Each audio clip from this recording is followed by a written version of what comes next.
welcome guys, Jay Smith here, down at Bury Golf Range in Suffolk. I have the M4 Driver from Taylormade, the brand new one. We've done the M3. If you haven't seen that one, pop on the channel, have a look. Unless you don't really care about the M3 and you only want to look at the M4, where you're watching the right video. This video is a couple of weeks late. I wanted to put the review up a couple of weeks ago. I couldn't because I had a touch of man flu. So I was feeling okay, but my voice went. And generally speaking, as it's my favourite thing I use, it's quite interesting working. But anyway, as you can hear, my voice sounds relatively normal, so I can do the review. M4, no adjustability, different to the M3. M3's got the wide track, which you can change CG placement, spin profiles, etc. This thing, absolutely nothing. It is just got the one thing at the bottom here, the loft sleeve. I've got the 9.5 head, and I've whacked it down in its lower setting, as low as it goes. It's around about 7.5, I think it is, 2 degrees up and down, something like that, and bits in between. I've got this in the Tensai CK Series 70X Flex shaft, in a long drive shaft by the feels of it, because it's massive. Taylormade, like obviously clubs going long, and to be fair, of all their clubs generally, they haven't had too much of an issue with the clubs going long. My issue is the fact that why do you need to put a shaft in it? Like, it's huge. For me, you guys that have used Taylormades and certain ones at Callaway, which obviously have longer shafts, try and make that head travel faster, it'll be fine. This is at 45 3/4 inches, which for me is massive, considering I'm in the 44-ish, as in, and something bracket, so this does feel long. Hopefully it won't put me off when it comes to doing all this. It feels long, but I think I can get around that. When it comes to the top, yes, we have a different change of colour. It was white before, the M2. M4 replacement, yeah. The M2 of 2016, 2018 was white. 2017 was white, sorry. But in the 2016-17, they changed a bit of the bordery stuff. They changed the shape of it a little bit. They're just trying to change the design while keeping the design idea. Because bearing in mind, companies chop and change things all the time. All the time they do it, and they only keep stuff model on model on model on model if it works, or people like it. Hence the reason why this still looks like this, and it's the third model on. 2016 this first came out in the M2, so it must obviously work, or people like it, and I wish they do, because it looks quite good. Carbon on the top again. Carbon, carbon, carbon. Twist face. The biggest manufacturing tagline for ages, twist face. Apparently it's going to revolutionise your been out hit fairway. In the grand scheme of things, it may help some people, yes it would, depending on how you deliver the face. Bear in mind the toe is got slightly more loft and slightly points more to the right through roll and bulge, half a degree. And the same in the low heel, so slightly less loft and slightly more, yeah. At the end of the day, if you're someone who hits the toe, and you produce a closed face, it might work. Go test. If you're someone who hits the toes, a miss hit, but you hit it with an open face as well, it's going to be even more open, half a degree. So it may not work. And the same similar thing when it comes to the heel. The whole idea is that they're saying over a massive data set, and this is the only thing when you're talking about data sets, is a data set is great if one person's hitting it, because you've got hundreds of thousands of people.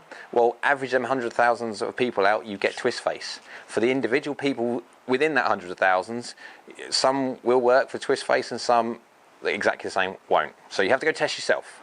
Hammerhead slot at the bottom. It's kind of an incarnation idea of their speed slot that they've had and the M2 had.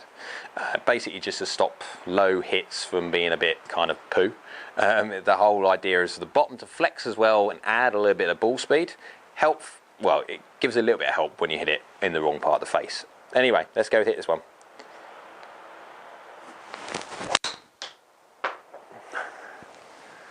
Oh, I do like the M4.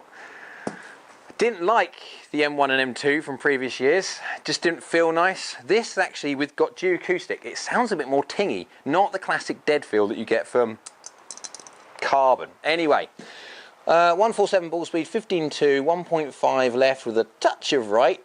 It is a touch. 3/4 spin, 41 yards peak height. Bear in mind these are range balls, so they spin a bit too much, but we won't know until we get this on my Game Ball Vice Pro on the quad, see how it really goes. But Feels lovely, 237, 4.9 yards off to the left. It was a lovely straight shot. Now we've got a bit of a wind today, so everything is finishing right anyway, but yeah, quad don't see wind, doesn't care about wind, which is a good thing. I love that. Feels lovely. One of the best, if not the best, Taylormade driver, and I used to play the R1, which I used to love that thing. Yeah, I like it. I do like this a lot. Let's do another one.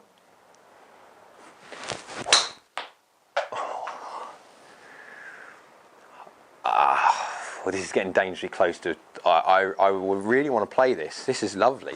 150 ball speed, 12.9, 2.8 left with a little bit of cut. 3-2 spin, 36 yards peak height, 245, 5.2 yards off to the left. So basically, the first one was 4.9. That was 5.2.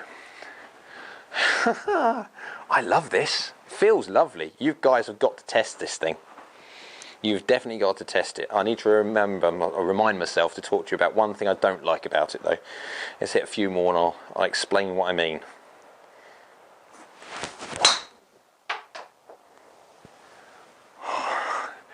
That's 3 of probably the nicest hits I've hit in a long time. 150 ball speed, 12.7 launch, 0.7 left with a touch of right. Hardly anything at all. 2.9 spin, 35 up in the air, 249, 0.2. I do like this. Okay, one thing I don't like about it. On the bottom, they have this weird lip.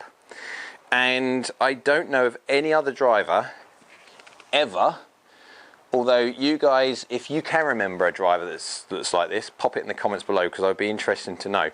Because this has got a lip on the toe and the heel bit out the back, or the back edge kind of thing. Where like it's quite a sharp lip where the crown comes along and then folds in on itself kind of idea, then goes out for the sole. And I don't like it. It's sharp. Drivers shouldn't feel sharp. Does it make any difference to the performance? Absolutely not. It's just a wild, I don't like that. Feels lovely. Absolutely lovely. Come on, we've had 3 lovely shots. Let's get 4. 4, concentrate.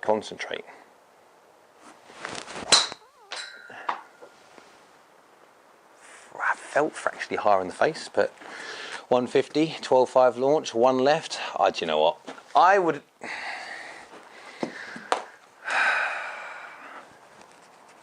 I could play that.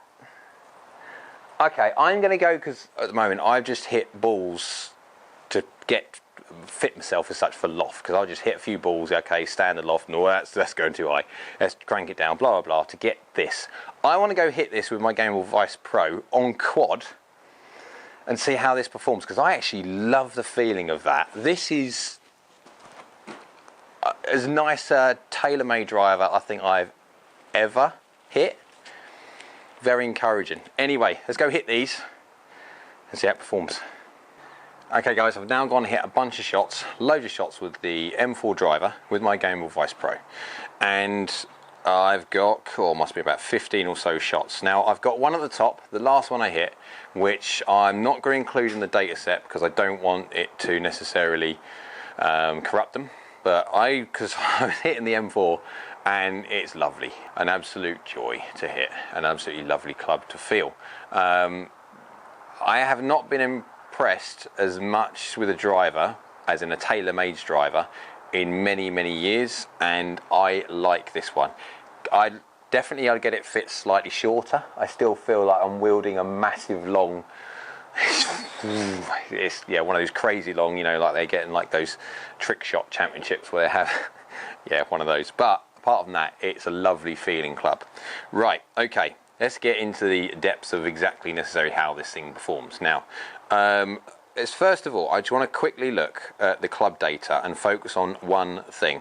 The first shot I hit, I'm going to disregard that when we look at the club data because for some reason the quad didn't pick up the head data. But leave it in there anyway. So I'm just going to disable it. Right, I was averaging a 9mm toe, 4mm high on all my shots. Now, the biggest selling thing at the moment that Taylormade are doing is twist face, twist face, twist face, twist face. It's going twist face crazy. Now, obviously, twist face is when you get up into the high toe extremes and the low heel extremes. The toeiest shot I hit was 22mm toe, which is still toey, but the problem is it's only 3mm high, and it's not quite in the twist face zone. But again, I'm still trying to hit normal, normal, normal, normal. So, and the other one that only potentially could got into a little bit of twist face was 17mm high, 17mm toe, 11mm high. I'll flick over to the screen on the, so you can see where the strike was. You can see the strike there. Unfortunately, I still don't think it's quite in the zone for twist face, so we're not even going to think about necessarily what it did for me, because it didn't do anything at all.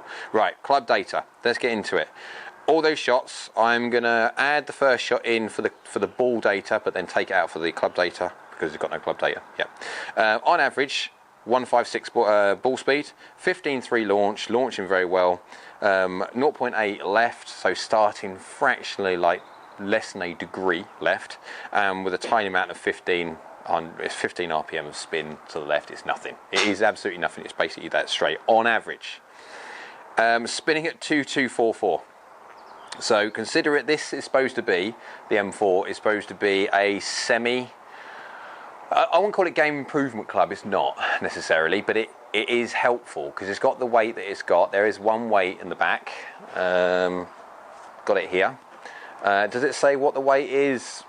No, it don't, not I can see, not unless, if someone's young eyes can see that, then yeah, good luck. Don't even think it's got a printer. Whatever that weight is at the back, so it's helping MOI. So basically when it comes to resistance to twist. Anyway, but it's spinning at 2244, which is very healthy. For a club of like this is very, very good spin profile. 41 peak height is getting up a little bit too high. Yes, it is. But it's carry on average 277. Now, for my new swing speed of hopefully getting a little bit slower, trying to control it, 277 is very healthy, very healthy. I would not complain over that at all. It is fine. Averaging 5 yards left and a average of 41.9 degrees descent angle. Yes, because it's going a fraction too high, and again it's necessarily coming down a bit too steep, I'm not going to get the absolute total distance because you've got to counter in bounce, bounce, roll. And if it's coming in too steep, it's not going to get. So it's and marrying. So if I was to do this, say properly, if I was to do it in a real environment, I'd want to go down to a lower lofted head. But yeah, that is very, very encouraging. When it comes to club data, I'm going to take that first one out now because it's going to corrupt it. On average, 111 miles an hour, which is within reason, bang on where I want to be. I want to be 110. Used to be 115. This is about right. Angle attack 6.4 up. So I'm someone who delivers fair enough, quite a decent amount of dynamic loft and hits on the way up, so hence the reason I need to crank stuff down. My club path, again, was 2.7 left. You guys now know how I swing. I'm fairly neutral with irons. As soon as I get ball positions, either front or far back, it will change my path. I have to physically change my swing direction to try and change that. I won't do it. I will always be a couple of degrees or so from the outside to in by the time I get to my front foot. But I marry that quite well with trying to how I manage my face. Delivering 20.3 degrees of loft, even though that's not got a lot of loft on it. So you can see I deliver quite a bit. It's very, very good. 9mm toe, 4mm high on average. I like this driver. I can't complain about this driver at all. As I was hitting them, it just feels a joy to hit. So well done to Taylormade. They've made a beautiful, beautiful driver. Could I game it in its current setup? No, I'd have to shorten the shaft a little bit, but again, that's purely down to how you set your club up. I just want to reference one thing first. I was enjoying hitting this so much, I thought, sod it. On the last shot, I'm just going to go back to my old thing and just wallop it. So let's just go for that one. 118 miles an hour club head speed. So I'll put the club head speed up a bit more. Yeah, ranging from averaging 111, I'm banging up to 118 now. Angle attack went even more up, so I went to 7.4. Club path, interestingly, it went to 0.4. So I neutralised my club where it is a case of, because of the fact that I'm gonna swing hard at it. I set myself up a bit more to coil, allows me to sort of deliver a little bit more kind of neutral. But yeah, it went, I was like 11mm toe, 0mm centre, so I just slightly baby toed it, delivered the exact same on average that I normally do when it comes to dynamic loft, 20.7. Let's go ball data, 164. You can see the jump from 156 average to 164, so it jumped straight away. Launched at 14.7, which is absolutely fine. Went a little bit to the right and then started to draw fractionally back, 2.258 spin, 43 yards, but 2.93. So we've gone from 2.76 to 2.93. This thing will get out there if I was to push it. The problem is, if I start hitting shots at 2.93s and getting to close to 300-yard carries, I can't control where they go. I was lucky because I'm confident, remember, I'm hitting this shot and enjoying it. I'm hitting the golf ball well. Why not? Let's see if we can whack it one. And when it's whacked, it goes a long way, and it is a really nice driver.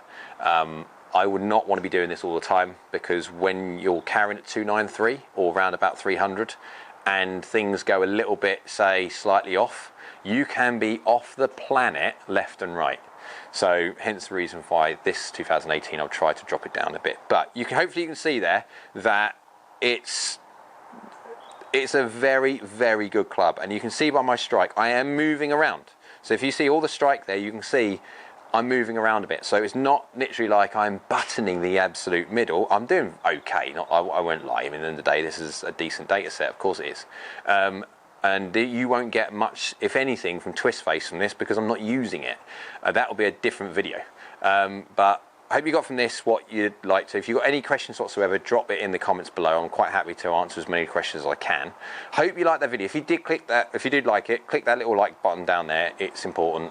YouTube likes it. I like it. Blah, blah, blah. And then, my final conclusion on that is it's just go try it yourself.